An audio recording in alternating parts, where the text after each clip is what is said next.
Hey family, welcome back to part 2 of our Overcoming the Fear of Looking Dumb and Making Mistakes series. This week's episode is actually going to be a replay from one of our former episodes that happened to be right in line with everything that we're talking about. So please enjoy this replay. Definitely hit my Instagram DMs at _organizemythoughts and let me know where you are in this process of overcoming your fears, facing them, and moving forward. And even though this episode is a replay, I really want you guys to take the time to listen all the way through. I think we get in the habit of absorbing so much information that we don't actually apply it. And it actually takes you about 7 times to see something or hear something in order for you to really process it. So really let this play. And again, hit me on my Instagram DMs at _organizemythoughts. And let's continue the conversation. You're listening to the Organize My Thoughts podcast, where we teach you how to get out of your head so you can execute the vision. I am your host, Kylia Jackson. Let's get started.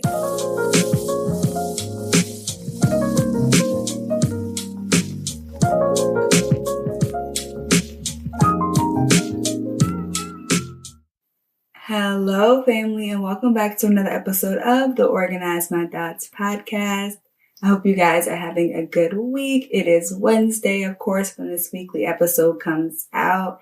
And it's midweek, you guys. I pray that you are encouraging yourselves and that you were just patting yourself on the back for how far you've come. I think we can get so caught up in constantly trying to improve ourselves and always trying to one up in another area that we really forget to reflect on just our progress. So if you haven't done that, or at least just taking a moment to say, hey, I'm proud of myself, please do that. Especially if you're like me and you feel like you're always doing something, but sometimes you just don't feel like you're doing enough. You're doing more than enough, and I am super proud of you.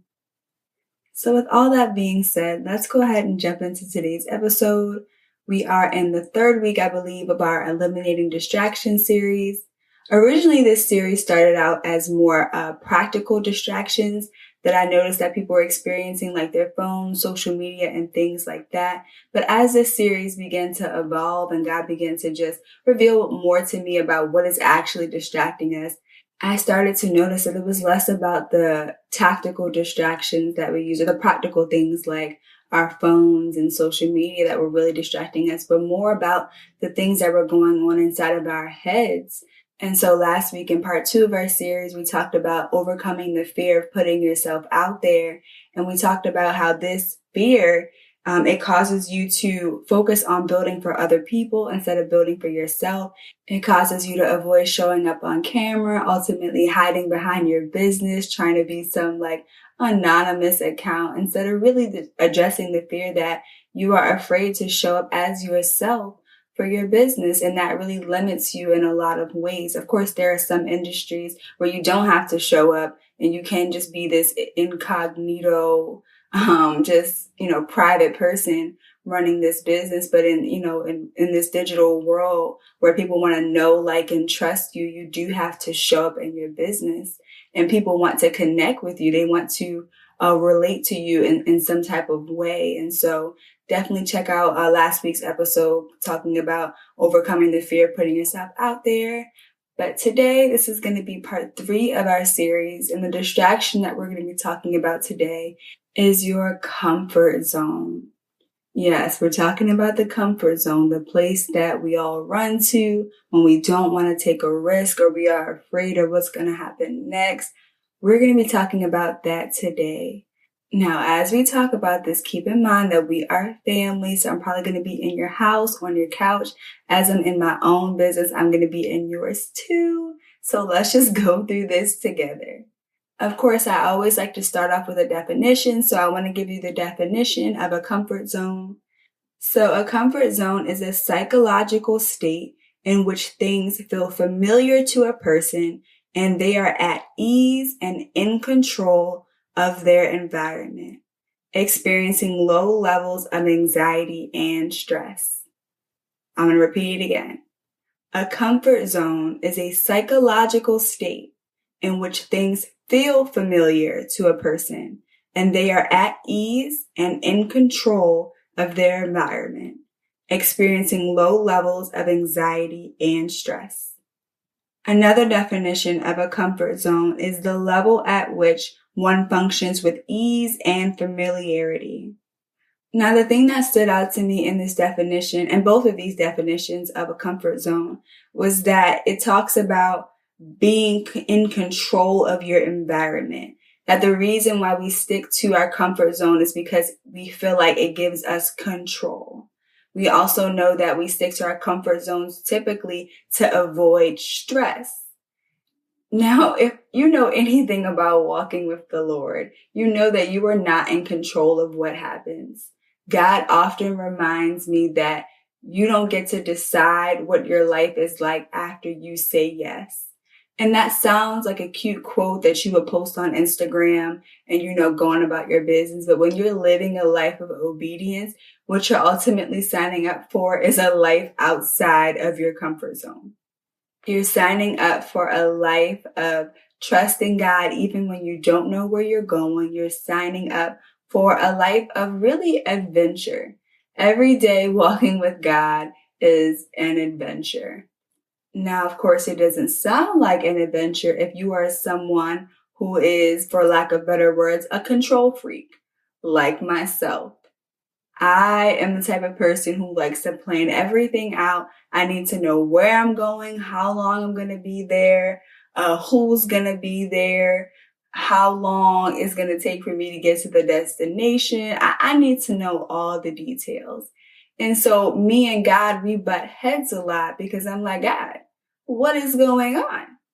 You're calling me to leave this comfort place, right? Because sometimes disobedience is a place of comfort, because when we are disobedient, we don't have to surrender control to God. And you can see how that's an issue because disobedience is rebellion, right?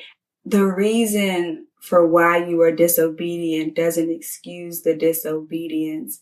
And I didn't even plan on going this way, but if you are being disobedient to God by not leaving your comfort zone, or not doing whatever God has told you to do that you just feel like you have to surrender control, you need to go ahead and be obedient.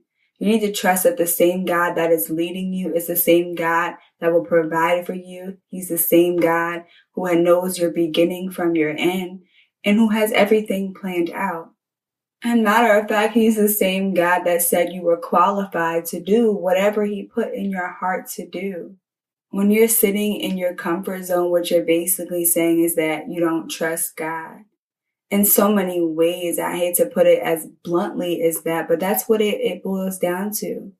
Sitting in your place of comfort means that you put more trust in your fears and the lies that you're being fed by the enemy and in your own insecurities than you do in God. And it's not to say that your fears are irrelevant, because that's not true.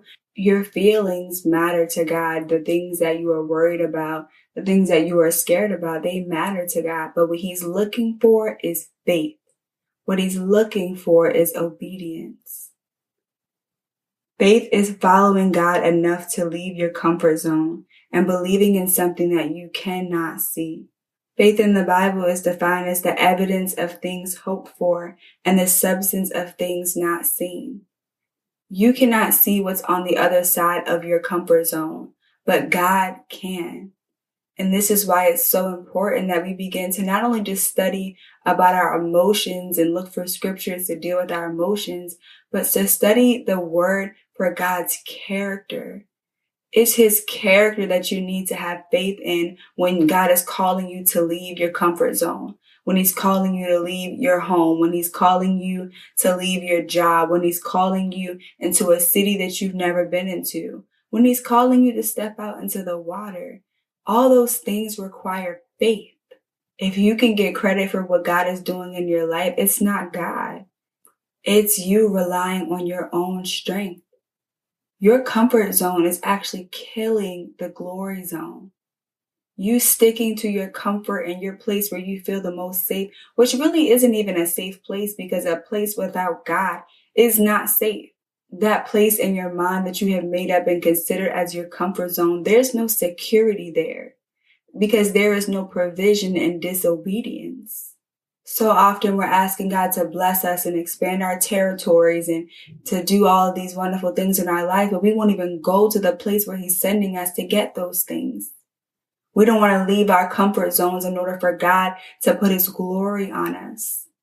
We're saying, God, you can have this. God, send me, use me. But when the time comes, we freeze. And we're not the only ones to do it. People from the Bible have been sticking to their comfort zones for a long time. They've been debating with God about what they're not comfortable doing and how they wish that, God would choose someone else. Look at Moses for an example. His comfort zone was not really speaking. It was not speaking to other people. It was kind of just staying in the background. Yet God was calling him to lead the Israelites, and he was going to have to speak to them. So many times Moses tried to get out of his responsibilities and God's call by giving him the excuse saying that, God, I don't speak well. Can't you just send anyone else but me? But God didn't excuse him from his responsibilities. He didn't excuse him. He didn't allow Moses to stay in his comfort zone because God would have never gotten the glory out of Moses' life if he had stayed there. So more than likely, when God is calling you to leave your comfort zone, it's probably going to be in an area that you probably have no expertise in. It's going to be in an area where you're unfamiliar. You probably don't know anyone in that space. You're probably going to feel unqualified and be dealing with imposter syndrome because it's not about you. When God is calling you to leave your comfort zone, it's for His glory. It's so that people can see Him through your life. I tell people all the time that my comfort zone was in trying to be invisible. My whole life, I've been trying to just stay in the background, mind my business, just do what I was told, and just not make any type of noise. I was never the type of person to want to be on camera. I didn't want to ever speak. I literally was trying to be invisible, you guys. And I remember that God was calling me to speak. And not only was He calling me to speak, but one of the first things that He had me do was start a YouTube channel. So now I'm speaking, I'm on camera in front of a bunch of people that I do not know. And I'm like, God, I am so uncomfortable right now. Like literally, I would almost have panic attacks because I did not want to speak. Like I was that one kid in class where it came time to go speak in front of the class to share a paper or whatever.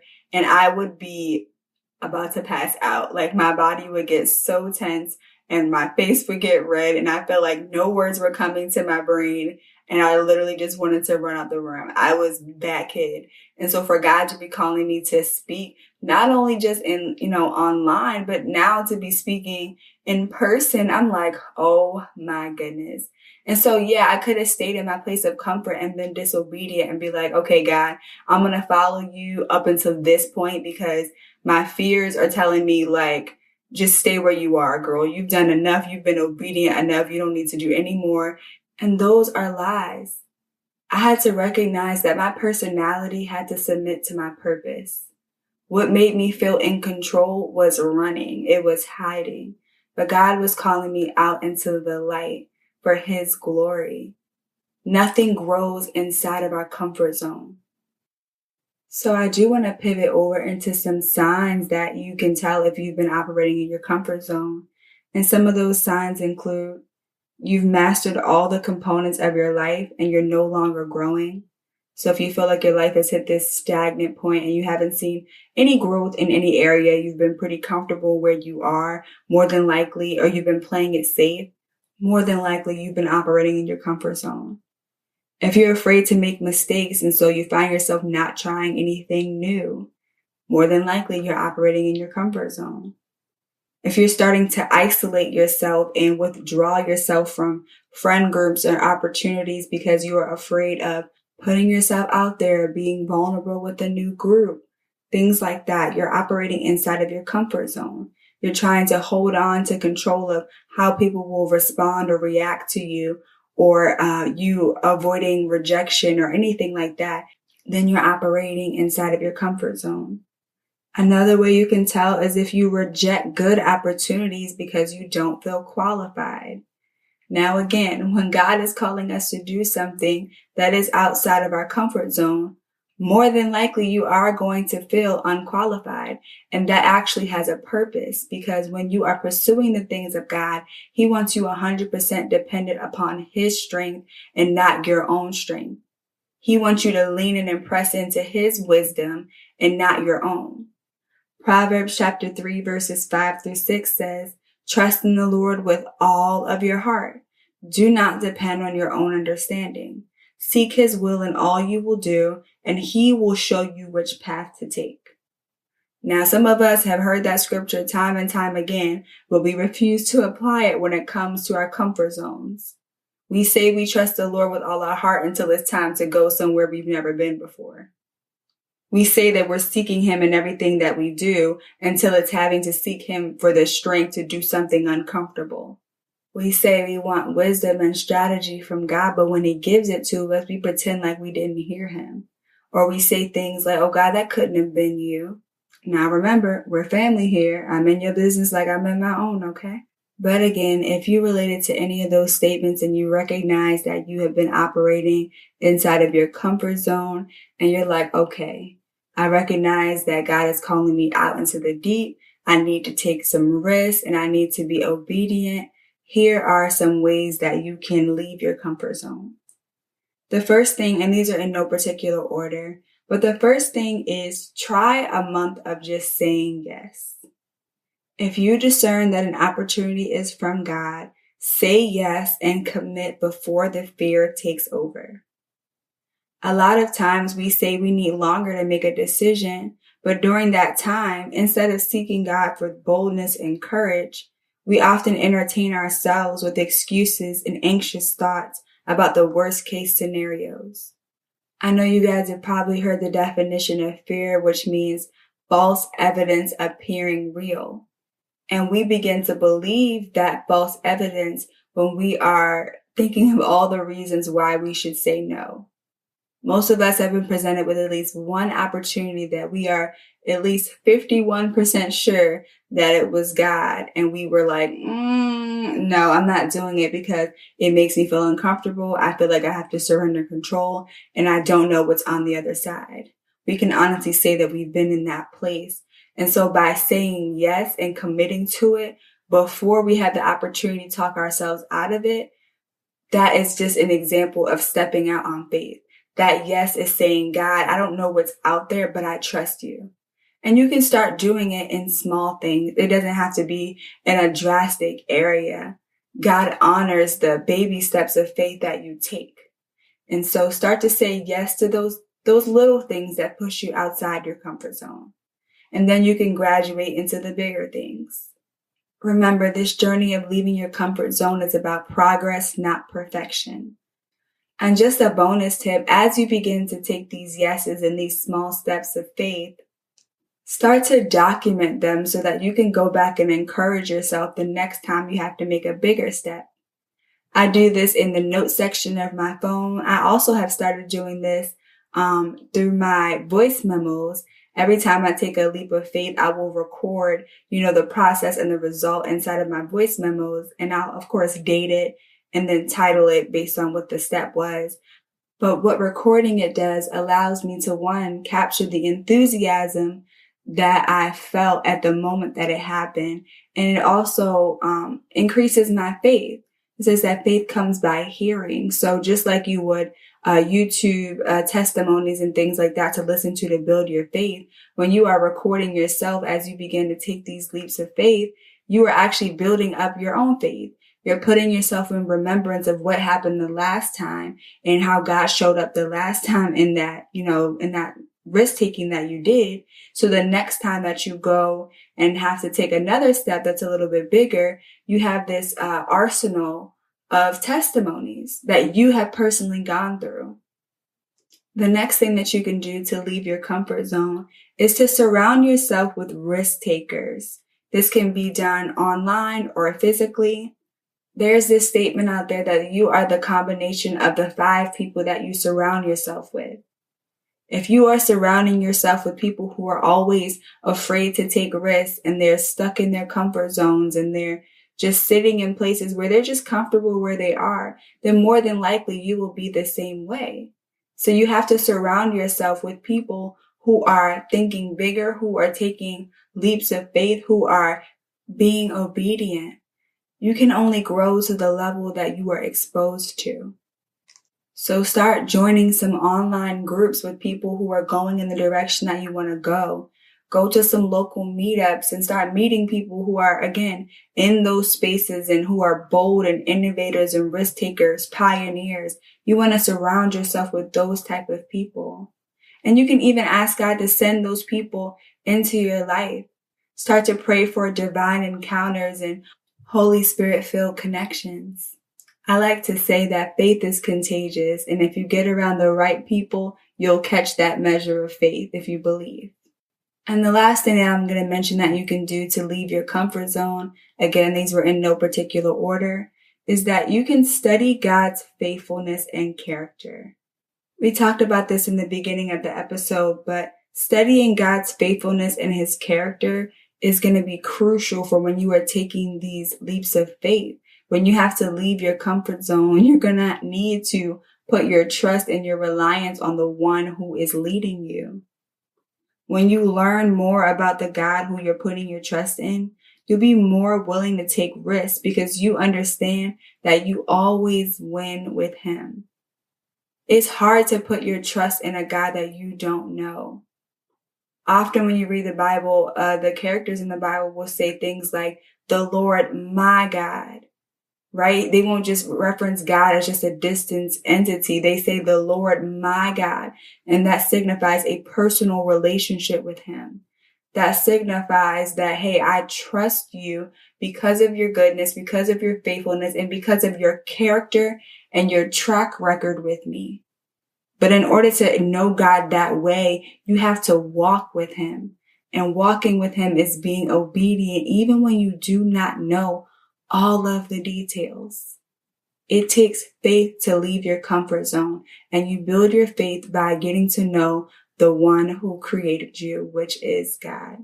And if you need more resources on how to build your relationship with God, I have a series on my YouTube channel called Made Whole, and the series is called Christian Back to Basics, and it answers all of the fundamental questions that I asked and I needed to know when I was building my relationship with God. And I gave the practical tools, scriptures, and books that I read that were really helpful for me. And I'll leave that link to that in the show notes. But just to summarize, those 3 ways to leave your comfort zone were to just try a month of saying yes, surround yourself with risk takers, and then begin to study God's faithfulness and his character. Remember, don't get distracted by your comfort zone. There's nothing growing in there. Everything that you're looking for, everything that God wants to do in your life is on the opposite side of your comfort zone. This wraps up another episode of the Organize My Thoughts podcast. Thank you all so much for listening. If you found this episode helpful, please text the link to 2 of your friends who you know just need this encouragement. Also, if you haven't already, be sure to rate and review the show so that more people can find us.